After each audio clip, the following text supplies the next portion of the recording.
All right, everybody, welcome to our 2025 Challenge Cup press conference. Today we are joined by head coach Seb Hines and team captain Marta. If the both of you could just start off with your initial thoughts, just kind of wrapping up the preseason and your thoughts headed into the match against Washington tomorrow. Come on, coach. Okay. I think it goes without saying it's been a short off season and a short preseason, and we wouldn't swap it for anything. You know, going through the highs of last year and winning the championship and going to the last game of the year is incredible. And then you're straight into reality within preseason. We've had a really good preseason, played some really competitive games. Challenges as always, you know, internationals going away in pivotal moments within pre-season, but everyone's fit and ready to go into this game against Washington and in the Challenge Cup game. So we're excited, we're looking forward to it, we're looking forward to putting on a show in front of everyone, especially our fans who have been waiting to see us since the championship game, and we're ready to go. And Marta, What I'm again, supposed to say after that? Yeah, I agree with you, Seb. So, let's go. we'll go here in the room and go to the front here to Austin. David. Question for both of you, I guess. Having gone through preseasons in the past, this is obviously very new, coming right out of preseason, right out of the gate, and competing for a trophy against the team you last played for a trophy. What is the mentality shift compared to years past of how you kind of have to get in the mindset competing for a trophy coming straight out of preseason? Oh, where you look? No, I just think like we did really well last year, so I don't think we need to change anything. The mentality need to be the same, even more strong, because we know in this season everything will be like more difficult. Everybody gonna hurt after us, and we need to deal with this and find a way to keep doing our best to make history for this club. Yeah, we've changed the narrative now. You know, we were always known for this underdog, and we always had something to prove. Now we've proven that we're a good team, a championship team, and it's fulfilling those expectations now, holding ourselves to a very high standard, being the number one team, the team that everyone wants to be. And we went through that towards the end of last year, where we were on that unbeaten run. We had the consistency to put up performances and win games, and there's no difference going into this year. We're shifting into this championship mentality now. We're just changing the verbiage from underdog to now championship, but we have to stay consistent with everything that we do. We'll stay in the room. A reminder for everyone on the Zoom, if you'd like to ask a question, please just use the raise your hand button. We'll stay in the room and go to Alonzo next. Hi, Coach. Hi, Marta. I have a question for both. Coach, after you win everything last year, how you manage? I mean, are you still feel nervous for another final? And also, if you can talk a little about Chanda, because she's out of the list. So how can she impact in the positive way, for this season? And for Marta, y você piensa jogar para la Copa América Femenina 2025 en Ecuador con Brasil? So who answer first? Oh, okay, I'll go. So first off, you know, we're all excited. I think we're all after the final and the highs of winning the final, we were ready to go again. And again, I just said before, we have an expectation now that we have to win. We have to continue this momentum moving forward and reign at the top of the table. So it's being consistent within that journey, knowing that every team wants to beat us and everyone wants to knock us off. And yeah, it's an exciting challenge for us. It's an area that a lot of players and even myself is not familiar with. But you know, we will embrace it and we look forward to it. And there's no better way to get in off to a good start than a final here in our home stage. And then to answer, the question with Grace, it's another player that we can add to this roster. It's a very stacked roster. A lot of great players with different qualities, and so Grace brings a different quality to other players, the same as some of the other additions that we've brought to the table. Also, to bring Rafa off SEI as well is like having a new player. She didn't contribute as much as she would have liked and for the team, but she's fully fit now, and we're excited to have her back also. English? Yeah. Well, since last year, I had spoke with Brazilian coach and told him that I'm available for the national team always when they understand that they need me there as a player. Of course, if I keep and do good here, but it's not like my big goals anymore. But yeah, depend what I'm doing here, and if they really need me there, I'm available. So let's see. Great. We will go to the Zoom next. We'll start with Dan. Thank you. Question for Seb. After all the success that you had last year, is there anything specific that you thought the team did not thrive in last year that you're looking to improve on in 2025? You're clutching there, because I think there probably won't be another season like the one we had last year. We won the league by being unbeaten and going to some very difficult environments and getting 3 points. The only 2 games we lost was after we won the Shield.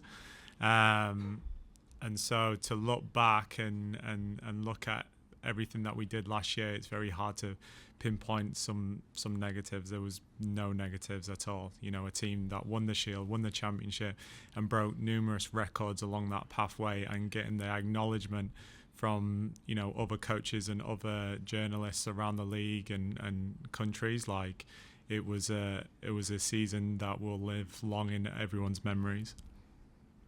We will stay on the Zoom and go to John. Question for both of you. For Coach, you mentioned about the preseason. What have you seen from the team? What do you think the level of readiness is for this match tomorrow? What are you most pleased about? And for Marta, Coach mentioned that before last year, this team was always like the plucky underdogs. And now that you're the favorites, you won the championship, you've got a target on your back. What are the keys to sort of shifting the mindset from being the underdog to now being the team that is hunted and just dealing with those expectations and playing with that pressure when the season begins? I think for me, just seeing the players and how motivated they are again to go out there and prove to the world what they're capable of doing. We haven't missed a beat. We're still hungry. We're still ready to go, and we're still ready to prove a point to the league that this wasn't just a one-off season. And I think this is a really stacked roster as well, and there's a lot of competition, and we have a full belief that everyone can contribute to this season, whether you're a starter, you're a bench player who comes on and makes an impact, and sometimes playing a role that you're not involved in the 20, but you're still itching at the bit to get onto the field. So this is going to be probably the most competitive team that we've had in Orlando Pride history in a while. So that's the excitement. We know that we have a really good roster, real togetherness within the group, and if we face adversity throughout the year, we know that someone can pitch in and do a job for the team. Oh, I already forgot what he asked me. Just talk about changing the mentality. Oh. Yeah, well, I think like the most important things who helped for this team, there was like the group of people. When you work with with people who look for the same direction, and mas não tem vaidade. They're not cocky. Yeah, exactly. Nobody here put themselves better than anybody. So like we work together. We was very close to like our first like goal, who was like the playoffs, and then we just let it go like in the last couple games 2 seasons ago. So we just decide like if we don't do this together, we're never gonna do it. So I think this there was the big change, and also Sebastian. No, yeah, and then like I say, work with a group of people who looking forward to the same direction, so it's make things like much easy. So I hope we keep looking like that. We'll stay on the Zoom and go to Jeff. Thanks both for doing this. Jeff Kassouf. I had one for each of you. Seb, I'm just wondering, just looking wider at the league itself, you all have maintained a lot of consistency on the roster. A couple of the other teams that made the playoffs have done the same. And last year, the gap was a bit wider than previous years. Just wondering what you expect maybe from the league at large in terms of the challenges you'll get this year across the board. And Marta, you talked last year about striving toward that championship that you hadn't gotten, and you talked to us about the emotions of that. You have that now. I mean, obviously you're looking for another, but how are you entering this season personally, just in terms of emotions, motivations, and having secured that trophy or 2 trophies? 2 trophies. You go first. Ew,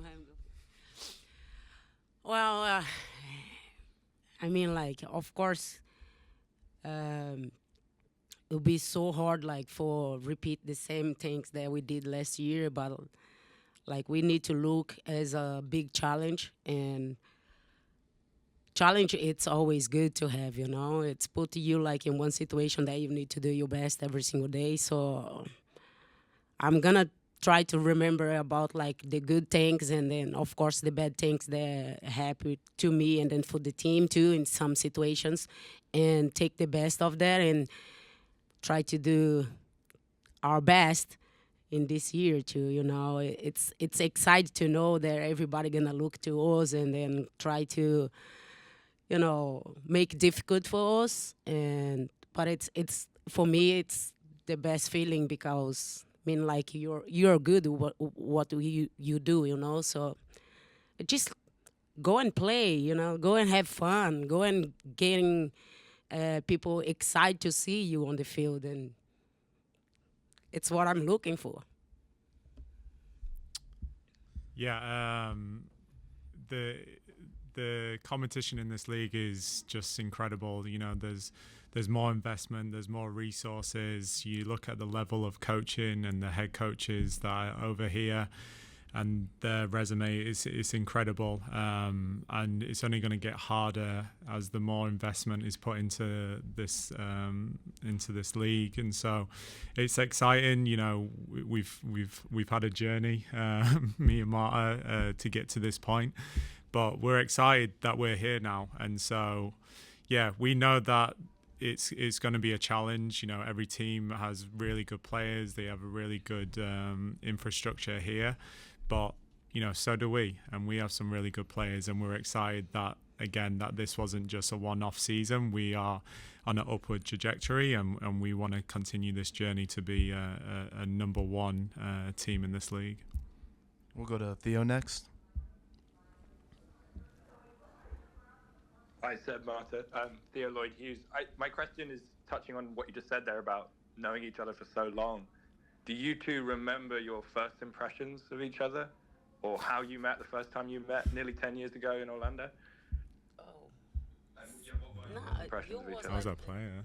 You was, I don't know. No, you come 1 year after. Why come 1 year after? When did you come? 2017. Yeah, I was still playing in 2017. So, 2017 when Marta arrived, for the club to sign a player like Marta to come here was incredible achievement. She won't mind me saying this. 6-time World Player of the Year, being in this environment and this club is a massive milestone for the club. So there was a lot of hype, a lot of excitement. And then 2018, I got the opportunity to volunteer and work for the Pride, and just being around quality players day in, day out was an incredible experience for me as I was going into this new chapter of my life. And so yeah, just watching Marty and how she operates and sets a tone and sets a standard is incredible to see, and to maintain that throughout, when we first met to where she's at now, takes an incredible commitment to do that and set a standard for everyone who comes to this environment. So yeah, we've been through some tough times, but we're enjoying these moments now, and we want them to continue. And we're just so privileged to, for me especially, to be sat alongside you. Tell the truth. When he saw me come to Orlando, he just like, okay, I need to retire because I want to be Marta's coach. That's it. Yeah, I'm done. I can't play anymore. And we have time for one more. And Marta, during the off season, you re-signed with the Pride. You decided to stay 2 more years and faked a lot of people out with your announcement. Can you just talk about your decision to stay here in Orlando and continue to stay with the Pride and be a player here? First, everybody is still talking about the announcement, because they was pretty sure that I'm gonna say, yes, I'm retired, I'm not gonna play anymore. But there was like a surprise for everybody, and it was funny also. And I decided to stay because I'm feeling so comfortable here. This has become like my family here in America, and I just feeling like I need to keep enjoy this team, this club, because I have a little bit more to give to them, so that's why. Great. Thank you both for joining us. Best of luck tomorrow. I wanted to start with one that you probably anticipated. I know Trinity and Croy traveled. I know Paige had a knee brace last week. I was wondering if you could fill us in on the details of their statuses and anyone else that might be in or out this week. Yeah, the only player I can say right now that she's not going to be available is Paige. The rest of the roster you will see it this afternoon, as I always try to do. We have a training session, so I don't want to advance anything. You have to be a little more patient and wait a little bit to know the final roster. But yeah, Paige, as you know, she has a tackle in the first scrimmage that we played in Florida, and she's not going to be available in the next months. It's not a long injury, but we know a few months she will be out. And again, the rest of the roster, you will know it, I think, this afternoon. Appreciate it. And Aubrey, I do want to ask about, from your perspective, knowing roughly, based on last year, how Orlando likes to approach things, what do you think the Spirit have to do to go in and reverse last year's results and win this game? Yeah, obviously there hasn't been too much time between last year's final and this Challenge Cup final here. But we're looking forward to the challenge, especially because of how last year ended, and we want to show the team that we are. We know the rest of the league will be watching, and this kind of sets the tone for the upcoming season. We've been focusing on just finishing our chances. Obviously, the last time we played them, we had great possession and really controlled a lot of the game, but fell short when it came to finishing our chances. So we've been looking at just being more clinical in the box, and hopefully we'll see that tomorrow. Go back in the room. Yeah, I have 2 questions, one for each. Ari, this game you were mentioning the final from last season. Do you take like a personal, like a revenge? Para el profe, usted que ha estado en Barcelona en femenino y ya tiene experiencia aquí, ¿cuál ha sido la diferencia que ve a un fútbol español con el fútbol de Estados Unidos? Yeah, it's personal. I want to win everything, and this is the first trophy. Jonas talked to us a lot about that. We're here to win. He's probably just as or even more competitive than all of us players, and we've created like a really competitive, hungry, humble culture in our club where we want to win every title that's available to us, and that starts tomorrow. Bueno, intentar resumirlo de la mayor en la mayor brevedad posible. Ahí hay diferencias, evidentemente. El fútbol, ya no solo el Barça en Europa, el fútbol aquí, sobre todo lo he explicado hace poquito, la sensación es que en el Barça el colectivo está por encima de todas las jugadoras a nivel individual. Cuando hablo, intento de explicar que todo el equipo debe hablar el mismo idioma, con balón y sin balón, siempre pensando en, independientemente quién juegue, pues que el equipo sea igual de reconocible. Si tú tienes una alta dependencia en 1, 2, 3 jugadoras, probablemente si no tienes esas jugadoras, ¿qué pasa? ¿No? ¿De qué manera tienes que jugar? ¿De qué manera tienes que afrontar ese partido? Por lo tanto, mi visión está muy enfocada, muy orientada a todo lo que tiene que ver con que el equipo se reconozca a sí mismo dentro del campo, independientemente de las jugadoras que estén disponibles en el partido. Es uno de mis mayores pensamientos y lo que siempre he incidido en mis últimos años como entrenador, porque creo que por ahí te va a acercar, o sin duda vas a tener muchas más opciones de conseguir cosas que no solo dependiendo de 2, 3 jugadoras. We are other team. We have to start the season with other mood because we know each other. So for me, it's just not about win or lose. It's the type of team that we want to be from the first day. From the first day of the preseason, the first training session, all drills, all the competitiveness that we have to live every day between players to try to improve every day. And now we have a good match, a good test to see what is the level that we have right now. And this is about improve. It's about keep going, trying to analyze what we are doing well, what we are doing bad, try to emphasize a lot through video and also in the training session with all drills, and try to end the season in a better position that we are right now, because we know that the potential growth that this team has is amazing, and it's our responsibility on the pitch and off the pitch, try to give our best solutions to the players, because they have the capacity to absorb all of that, and as I told you before, try to improve every day to be the best possible.